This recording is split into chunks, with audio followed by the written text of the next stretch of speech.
Hi, everybody. I bet you didn't expect to see us again, but my name is Bill Woodcock, And I'm Steve Hunt. And yes, you are seeing us again.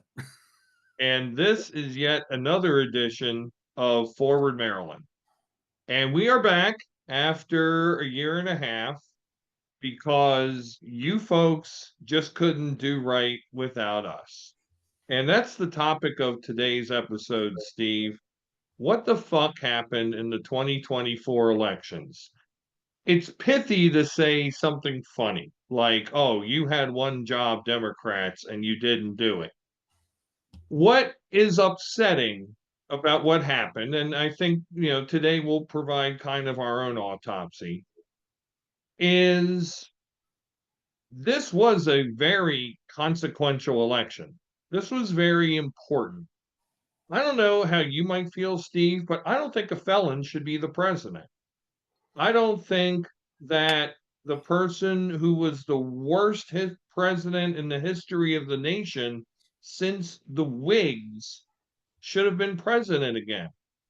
Yet they got elected. And they didn't just get elected and win a majority, of course, of the electoral votes as they need to. They won more of the popular votes. And forget that it was the highest plurality. It was the biggest. It was he finished ahead, Trump finished ahead of Harris. And so what went wrong? And I'm going to tell you this. And we're going to say things in this new version of Forward Maryland that y'all aren't going to want to hear, but you're going to need to hear it because that's the only thing that brought me back to this microphone is the ability to do that. Y'all out there should be ashamed of yourselves. And before I get virtue signaling, before I get, well, what did you do? Kiss my ass. I contributed to the campaign on a weekly basis, a good bit of money. I spent my time calling swing states. I spent my time going to York, Pennsylvania, knocking on doors. I don't want to hear it. Okay. Don't want to hear it. But who I really despise about all of this are the people who appeared on Pod Save America right around Thanksgiving. I don't remember the date. Y'all can go look up the podcast. Y'all can look at it. I have never heard such a horrific amount of excuse making since the Atlanta Falcons blew the 25-point lead in the Super Bowl. Every excuse in the book. Biden didn't drop out soon enough. We only had 107 days. We, we were pressed for media attention. We couldn't do all the interviews we wanted. How about this? We didn't have a message that resonated with the people whose support we needed. How about that? Legitimately, and I'll put a little bit of my own opinion in here, Steve. There was some misogyny, honestly. Kamala Harris was really did, I think, a good job as a candidate.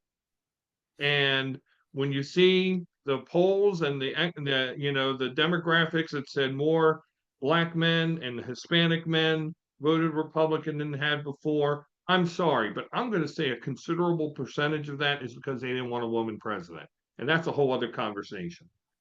But when you are paying a pretty penny to win the presidency 107 days, you make it work. And if your strategies that you've used in presidential cycles for 20 years, you put those out the window because this is not that. So I have to say that I believe that all of those people, Stephanie Cutter, David Plouffe, oh, I forget all their names. I know you know more than I. I know they're not dumb. I know they've been through the ringer before. I know they know what they're doing. But what I heard on that podcast was people who wanted to save their jobs and go back in Democratic politics and go back and take jobs in the next cycle. Honestly, I will watch to see who they work for in the next cycle because those will be Democratic candidates I will not support. Well, Bill, can I go back to something you said that I think is important? When you talked about all the things that you did, which were wonderful.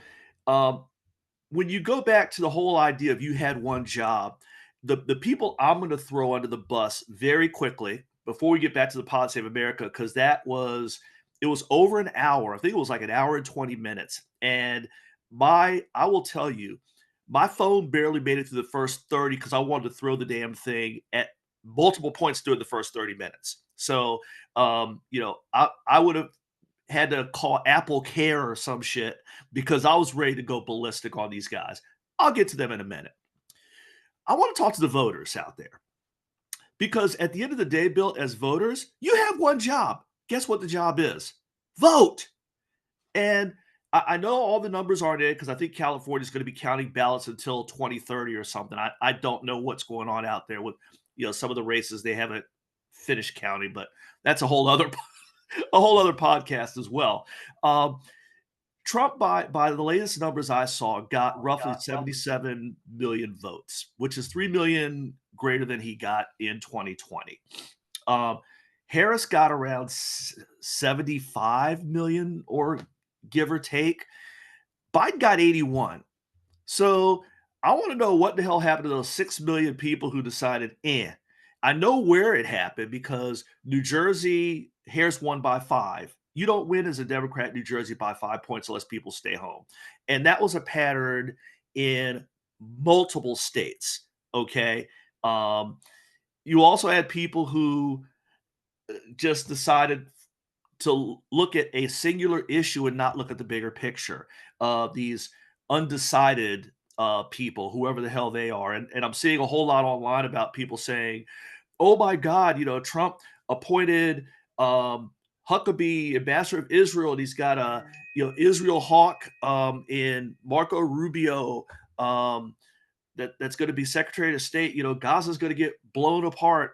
It's going to be even worse. I'm like, I could have told you that 6 months ago. Congratulations. You have joined the Jill Stein, Ralph Nader club of people who just cannot see what you rightfully called, Bill, a consequential election.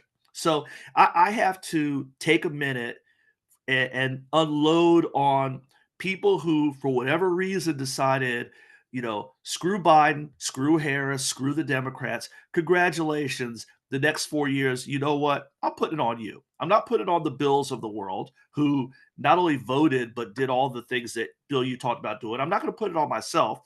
I did my one job. I did more than that. I think I contributed in the presidential and every swing state Senate race, but that's neither here nor there. I did my one job. You did not out there. So that's my first thing. Let's get to Pod Save America. Bill, I was waiting for them with bated breath to do the old Scooby-Doo clincher with the villain who says, and I would have gotten away with it if not for you meddling kids. The theme to me seemed to be, we were going to lose anyway, but pat us on the back for making it close. Screw that. I don't want to hear, well, we thought we were going to lose anyway. It was going to be really hard to win. But the fact that we kept it close, we should be put on the Mount Rushmore of political operatives. No, you shouldn't. This was one that you should have won. You should not have been able to, quote unquote, make it close. You had a great candidate. Kamala Harris, if I was judging by boxing, in 2016, Hillary Clinton won a unanimous decision and did not lose a single round. In the words of Friday, Kamala Harris knocked Donald Trump the fuck out in that debate. It wasn't even close. I was waiting. At one point, she was literally toying with the man. It was so good. It was the most fun I've ever had for 90 minutes, watching Donald Trump squirm and look like the idiot that he is. You had a good candidate. Every time I saw her at a rally, it was strong. Her DNC speech was strong. You had the right candidate. You misused the candidate. And if I'm Kamala Harris and I run for anything ever again, and I don't know what the vice president's going to do. I have a list of people I'm not going to hire, and it starts with the people on Pod Save America because they ran, and you talked about it, Bill. You touched on it briefly. They ran a 2008 campaign in 2024. Everything they did, look, they could have done that for Obama and gotten away with it. This is a new age. Media is different. How you communicate is different. Where you communicate is different. And they were running the old playbook and they got smoked. That's how I see it. Here's where I'm lost. And now I understand why people leave the Democratic Party over the years. Two things. One, to what you said, I agree, but also this, well, we did the best we could. And so now we'll just wipe up and, as you said, we'll move on. We'll move on. We were just told for 3.5 months, really longer with Biden's candidacy, that the future of America is at stake, that we might not have another presidential election. So was that for real? Or was that just a bunch of crap just to get people's votes? I think to your point, I think that's what people saw through. Secondly, we have both praised the vice president as a candidate, but let us also acknowledge the one thing she did not do that may have been the fatal error. She did not say how she was going to be different than Joe Biden. When she was on The View, as friendly an audience as she was going to get, and she got asked, how would you be different? She said, I don't really think there would have been things that I would have done differently. Wrong answer. When so much of the country is saying America is on the wrong track, I don't care about personal loyalty. I don't care if it's the president of the United States. I don't care if you were best buddies with his son.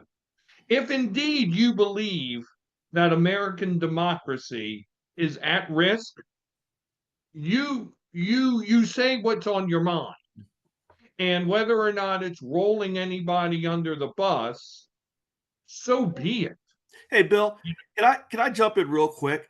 You know the one person who would have appreciated Joe Biden being thrown under the bus? Joe Biden. He would have been like, you do what you got to do, kid. I just had to throw that out there. Biden would have been cool with it because he knows you do what you got to do to win. I think you're right.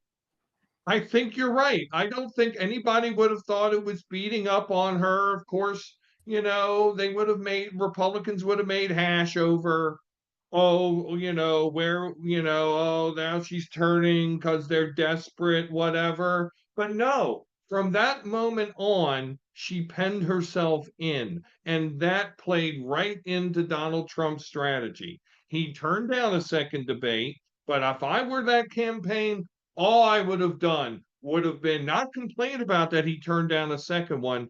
I would have made every campaign commercial about the first one and about the crazy crap that was getting said and about that he's not going to do anything about health care. He's not going to be in favor of abortion rights, all the blather and idiocy that he said. They had a little bit of a momentum towards the very end when they started to paint him as the out of touch, too old to be president candidate. But it was way too little too late. And I would agree. And Bill, obviously, you and I, as anybody who used to watch the program or any program knows, we're huge pro wrestling fans. If I were the Harris campaign, I would have done what DX did during the Monday Night Wars. Remember when they went to Nitro and were outside with megaphones? Yeah, but nobody else remembers that, Steve. But I guess my point being, I know. So essentially, what we're talking about is that a bunch of wrestlers from one wrestling company went to another wrestling company's show and hung out outside the arena and made fools of themselves and made fun. Right. And that was not new because when Ali fought Sonny Liston the first time, he literally followed Sonny Liston all over the country and taunted him. I think there's a better example. That's what I would have done if I were the Democrats. Once Trump said no to the second debate, I would have been at every rally. Wherever Trump went, I would have sent somebody there to say, why are you scared? I mean, Trump's whole game is trolling and poking and getting under your skin. Harris got under Trump's skin. That campaign should have lived under that skin. I know that's pretty sick to think about, but you get my point. They should have followed that man everywhere and said, "Hey Trump, why you scared?" They should have trolled, cajoled, and absolutely pissed that guy off at every rally that he did. I agree, but also I think that would not have been enough. It never would Well, have been enough to just say he's bad, he's ridiculous, and it would not have been enough to appeal to the people who were thinking of voting for him because, oh, the first term wasn't so bad. It needed to also be followed up by this is what I'm going to do. And people did not want to hear the things that she was saying. This is part of what happens in politics is that we trust the people who are the professionals to know the right thing. Plus, I'm going to go back on this warpath. We were told this was the most important election ever. mhm.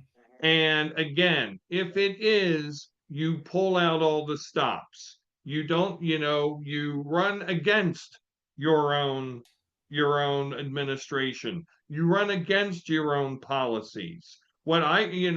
The famous transgender ads that made it sound like there are federally funded transition surgeries for prisoners, not a thing that happens. That's a thing that was said in a primary, in the primaries in 2019. Where was the response to that? Where was you know what? This is a wrong thing. But damn right we support transgender people. And damn right we support gay people. And damn right we support women and African Americans and Hispanic Americans and Asian Americans. And here's what we're going to do for all of them. You know, it doesn't look like there was ever a Harris playbook. It looked like they just put a piece of masking tape over the Biden playbook and wrote Harris on it. And that is the problem. And that was something going back to that podcast episode. Maybe the hosts had a ulterior motive to expose those people as frauds. I doubt it because a lot of them were all Obama bros from 2008. So I doubt it. I think they just gave them an airing. But whether it was intentional or not, that's what happened. They did get exposed. Your point about 2008 campaign in 2024, well taken. Also, on that vein, you know, where was the media outreach? Where was the new media outreach? Again, came too late. The interviews, podcasts in today's environment, you can do all that really quickly. Trump found time to, and incidentally, her rallies were better attended. Yes, yes, should have been everywhere where he was. And also spreading a different message that was contrary to the trash. I have one more thing, but Steve, I've put a lot out there. I need you to build upon what I just said. Well, first of all, Bill, I'm glad you mentioned that transgender ad, and let's just call it what it is. It was a transphobic ad. I do want to talk about that for a second because um, I followed a number of people, podcasts, etc. I know you do as well. One of my favorites is Roland Martin, who, ever since his exit from CNN, has just totally he has the kind of program that I hope we have here because he calls it unfiltered, and it really is. Roland just goes nuts. Anyway, he talked about this ad, and he knows a lot of people in the Harris campaign. He knows Harris herself. And when he saw the ad, he called the Harris people and he said, guys, you got to do something about this. They are running this ad in every major city. in every swing state. And you know when they're running it? During football games. Like, literally, you cannot watch a football game in Milwaukee, Detroit, Philly, Pittsburgh, et cetera, without seeing this ad. You need to have an answer for this ad because the people who are watching football are going to buy this shit. The answer he got back was, "That ad's a nothing burger. It's just, it's gonna blow up in his face. It's gonna be totally counterproductive. It's not gonna work because people are gonna see how dumb it is." And Roland hung up the phone and said, "They're done."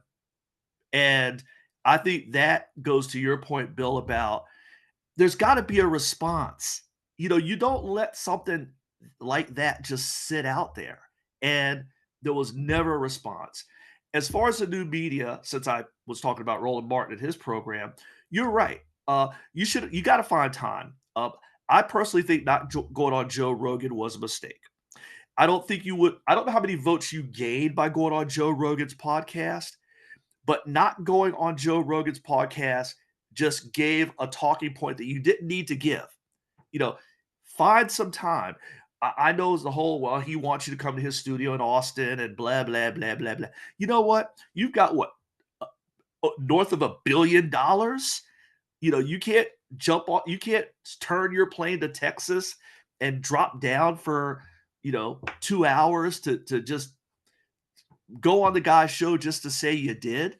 Um, you know, and it really looked bad when, no disrespect to any podcast, but Donald Trump ran a campaign that was totally fueled by testosterone. It was a frat boy campaign. Okay. And actually, it was a frat white boy campaign. Let's just call it what it really, really is. And when Trump could say, I went on Joe Rogan, she went on Call Her Daddy. I'm sorry, that's a contrast that ain't going to win. You're not going to win black men with that contrast. You're damn sure not going to win Latino men with that contrast. You're right. Misogyny existed, and you just fed into it by you're on, that podcast. You're schmoozing on the View with. You're right, Bill. That answer. I didn't think Kamala Harris would have a worse answer than the one on healthcare in 2020. That one on the View about differentiating with Biden. That was a worse answer. She is a great candidate that seems to stick her foot in her mouth in all the right, all the wrong ways at the wrong time. But you've got to go where people are actually listening. You know, you and this goes back to the Obama Bros, as you called them. Rallies are wonderful. They look great. They're better attended. How many votes did you get out of that? You could have skipped one of the 4 rallies where you say the exact same damn thing and find some time to go to Austin and hang out with Joe Rogan for a little bit. Give me one less Beyonce rally and one more Joe Rogan appearance. People are not watching cable news to see how wonderful these rallies are. They are listening to podcasts. We've got about 7 or 8 minutes left, and I think there's a couple more points that need to be hit upon. Mhm. On the podcasts, once you say you're considering being on a podcast, you need to be on the podcast. And that's what the campaign did. Masculinity. As a new thing since we were last on this show, I teach college now. I teach as a part-time faculty member at a school in Baltimore. I teach college writing.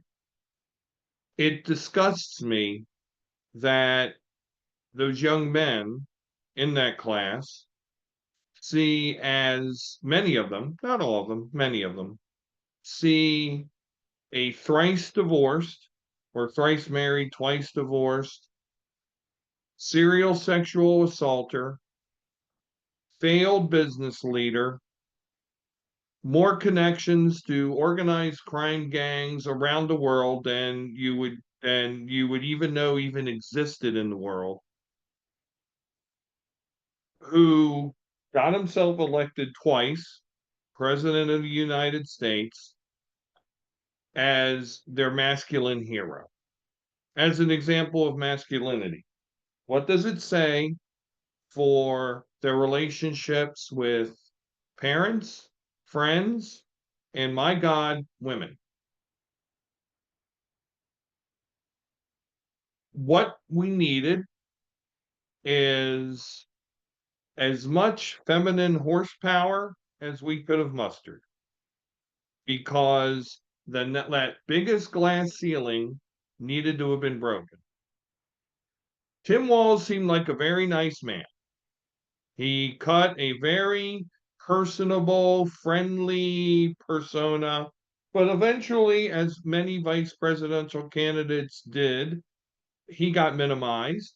Although, ironically, as he got minimized, it seems that J.D. Vance, who I don't even want to talk about, was made more visible.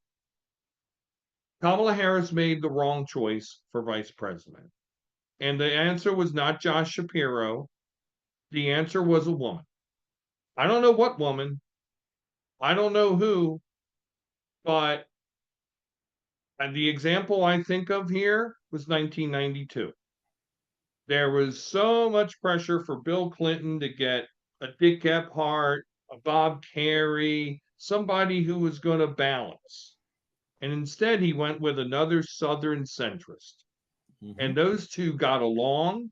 The energy was there. They were friends and they campaigned the hell. They pushed each other, as two men in their 40s are wont to do. That's who Kamala Harris needed to find. Whoever that person was, be they in the Senate, be they in the Congress, be they in private industry, whoever that person was, who she had chemistry with, that's the person who needed to have been vice president. And because if you're trying to do something that's never been done, you got to do things that have never been done. Yeah, there is a time and place for just saying go for it, and if I'm going to go down, I'm going down, guns blazing, as they say. And you're right. I think Tim Walz he's a nice guy. I can see why he's been successful as governor of Minnesota, but he was the wrong person for the job, and it felt like he had a 2 week audition where he introduced us to the word weird, and that seemed to be the thing that got him over. And I'm not going to sit here and say I don't know that Josh Shapiro would not have been a better candidate than for VP than Tim Walz. I know that Josh Shapiro would have smoked JD Vance in the vice presidential debate for whatever that's worth. But I do think you needed somebody who was going to make a more, we talk about masculinity and all, a more muscular case for the Kamala Harris campaign. And that may have been a woman, it may have been a Gretchen Whitmer who doesn't seem to have zero F's to give most of the time. She's just like, I'm bringing it and y'all do something about it. Maybe it was her. Maybe it was somebody else. I don't know. We could go through all the names. Not going to do that. Um, but it was not Tim Walz. I think he was a one trick pony whose trick ran out around the time of the convention. And I think the reason he disappeared was because I think he maxed out his value. And so his job was we'll send you to the country and to the rural areas and try to see if we can corral some more white people. I mean, that seemed to be his job for the balance of the campaign. And that's not going to get it done. You needed a flamethrower, and you didn't get that. So Tim Walz, nice guy. It's been fun, but no, he was not the right guy. Um, I know the thing that you talked everybody in the Pod Save America team, they talked about Joe Biden getting out. I just want to throw out there real quick, Bill. I know we only have a few minutes. Um, Joe Biden should have gotten out. Period. I know there are people, including Biden world, who say, "Oh, maybe he would have had a better shot." No, he would not have, because the excitement level around that guy was about 0.00. And oh, by the way, he had along with him Kamala Harris. So I don't think he was winning. I think the switch was needed. I think that it should have been done earlier, but that's armchair Monday morning quarterbacking. I get it. But at the point in time after that debate, there was no coming back from that. Joe Biden would have been, the whole story would have been watching his every move to talk about how old he is, despite the fact his opponent is, what, 2, 3 years younger. So I do think the switch was necessary. And I still think they could have won with a slightly better candidate and a vastly better campaign. You want to know something honestly, Steve? Hmm. You want to know something honestly? I'm Yep. actually a little bit offended right now that you even brought that up. Okay. No, I'm serious. No. It's not even, that's not even a thing that's even germane to this podcast. Anybody who thinks that Joe Biden should have actually run for president is a fool. And I don't care who it is, they're a fool. The man could not handle the job. And I'm not going to go back and talk about all the gymnastics and the arrogance and all of that. Mhm. But in case there was ever a doubt that being president of the United States and running for that is an intoxicating, maybe even an addictive quality, there you go. Because God bless the man, he showed many times before that June night that he couldn't handle it. He couldn't do it. He couldn't run and serve. And surely at 86 years old, which he would be in 4 years, there's just no way. Anyway, we're at time. So this has been good. Uh, I can't really say it's been cathartic. I'm still pretty pissed off, honestly, because I think I got lied to. And if there's one thing I don't like, it's being lied to. So I can't really say as I felt any closure from this, but it is nice to talk politics again, and it is nice to share that with you, my friend. Absolutely, Bill. When we got out back in 23, one of my thoughts was 24 is going to be pretty boring, but nationally it got much more interesting than I thought. Certainly here in the state of Maryland, we had a whole bunch of switches going on that we're still getting some domino effects from that switch off with Cardin, et cetera.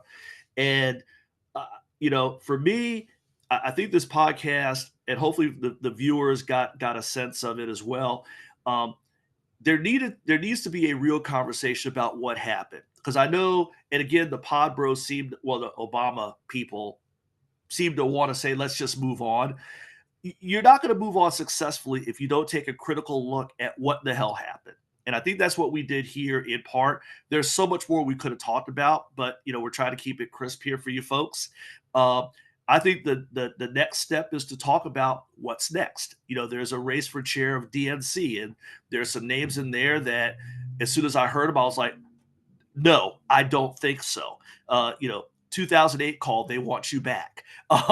So we talked about what happened. We can touch on that in future episodes if we feel the need, but it's also important now to look forward, and how do we not only push back when necessary. And I saw some really good stuff yesterday from Hakeem Jeffries after the speaker vote. How do we push back when necessary? How do we move forward? And how does the Democratic Party position themselves to win again? Because you've got races in 25, gubernatorials. At 2026, the campaign is effectively started now for the midterms. So, where do we go from here? We're going to talk about that as well. Well, I think that's a good point, and I think that's good material for the next episode because some may think, well, why is the DNC chair relevant? It's damn relevant, and we can talk about that next episode. So, anyway, it's time to wrap up this one. So, for Steve, I'm Bill. You have been watching or listening to another edition of Forward Maryland. Thank you, everybody. Have a great day.